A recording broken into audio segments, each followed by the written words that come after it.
Hello बच्चों, कैसे हैं आप? उम्मीद करती हूँ आप बढ़िया और एकदम मज़े में होंगे। बच्चों, आज इस अध्याय में हम पढ़ने वाले हैं ऊ की मात्रा। ऊ यानी बड़ा ऊ भी कहा जाता है। इसकी मात्रा का उच्चारण करने के लिए खिंचाव देना पड़ता है और इसकी मात्रा वर्ण के नीचे लगाई जाती है। इस तरह से शब्द बना ऊ। ये ऊ भी अपने मूल रूप में भी आता है शब्द में और मात्रा के रूप में भी आता है। आइए मात्रा के रूप में कुछ शब्द जाने चित्रों के माध्यम से। 3 चित्र हमारे सामने हैं। पहले चित्र में फूल, अगले चित्र में सूरज और तीसरे चित्र में तरबूज। इन तीनों चित्रों में बच्चों, पहले चित्र में जो है फूल, इसमें फ में बड़े ऊ की मात्रा लगी है। दूसरे चित्र में सूरज शब्द है, इसमें स में बड़े ऊ की मात्रा, और तीसरे चित्र में तरबूज में ब में बड़े ऊ की मात्रा लगती है। आइए ऐसे ही बड़े ऊ की मात्रा के कुछ शब्द पढ़ के समझते हैं।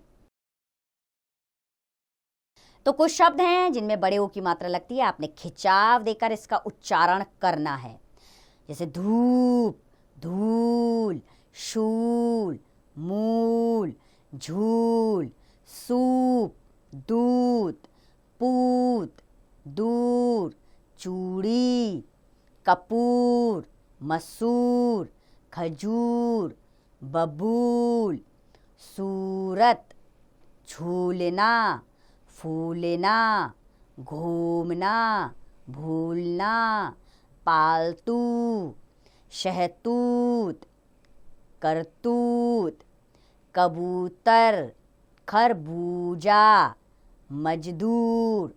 तो देखा, ऐसे आपने उच्चारण करना है। आप इसका लगातार उच्चारण कीजिए, आपको समझ में आ जाएगा कि कैसे ऊ की मात्रा को आपने पहचानना है। चलिए अब इस अध्याय में हम जानेंगे र में उ तथा ऊ की मात्रा का प्रयोग कैसे होता है। तो सबसे पहले पढ़ते हैं र में उ की मात्रा, यानी कि छोटे ऊ की मात्रा। बच्चों, ऊ या ऊ की मात्रा हमेशा र में बीच में आती है, नीचे नहीं लगाई जाती। कई बच्चे ये अशुद्धि कर देते हैं, लेकिन ये व्याकरण की दृष्टि से ये गलत होता है। इसीलिए आपने र में उ की मात्रा हमेशा बीच में लगानी है, ध्यान रखिएगा। तो चलिए कुछ शब्द हमारे सामने चित्रों के माध्यम से हैं, उन्हें पढ़ते हैं। तो पहला चित्र है रुपया और दूसरे में रुई। इसमें रुपया में र में छोटे ऊ की मात्रा है और रुई में र में छोटे ऊ की मात्रा। आपके सामने कुछ दिए गए हैं र, उनको हम बनाने की कोशिश करते हैं।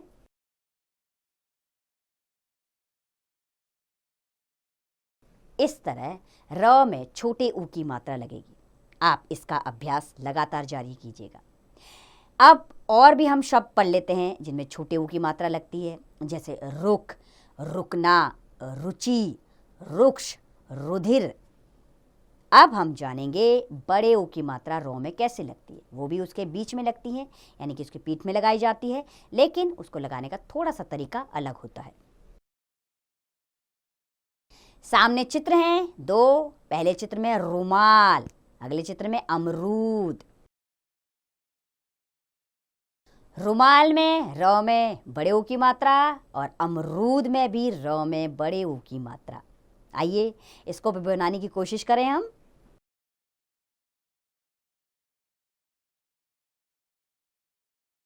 दोनों की बनावट अलग है, इसका ध्यान रखना है। कई बार बच्चे गड़बड़ कर देते हैं, र में छोटा ऊ और बड़े ऊ की मात्रा एक ही जैसे लगाते हैं, जो व्याकरण की दृष्टि से गलत है।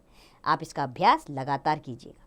आइए कुछ बड़े ऊ की मात्रा र में लगने वाली उनको पढ़ते हैं। वे शब्द हैं रूप, रूठना, जरूर, रूह, रूस। ये कुछ शब्द थे, इसका अंतर आपने जरूर समझना है। तो आइए आप बड़े ऊ की मात्रा के शब्द कुछ पंक्तियों में पढ़ लेते हैं, और हमारी इन पंक्तियों का विषय है चूहा और भालू। मदारी बनकर चूहा आया, चूहा में बड़ा ऊ लगता है चौ में। एक काला भालू भी लाया, भालू में भी ल में बड़े ऊ की मात्रा लगती है। चूहा डमरू बजा रहा, चूहा फिर से आया शब्द, इसमें बड़ा ऊ लगता है, डमरू र में बड़ा ऊ। काला भालू नाच रहा, तो देखा, इन पंक्तियों में भी हमने वे शब्द पढ़े हैं जिनमें बड़े ऊ की मात्रा आती है। आपने उच्चारण ध्यान से करना है और र में छोटा ऊ और बड़ा ऊ कैसे लगाया जाता है इसका भी आपने विशेष ध्यान रखना है। अब इसका अभ्यास कार्य आप स्वयं कीजिए।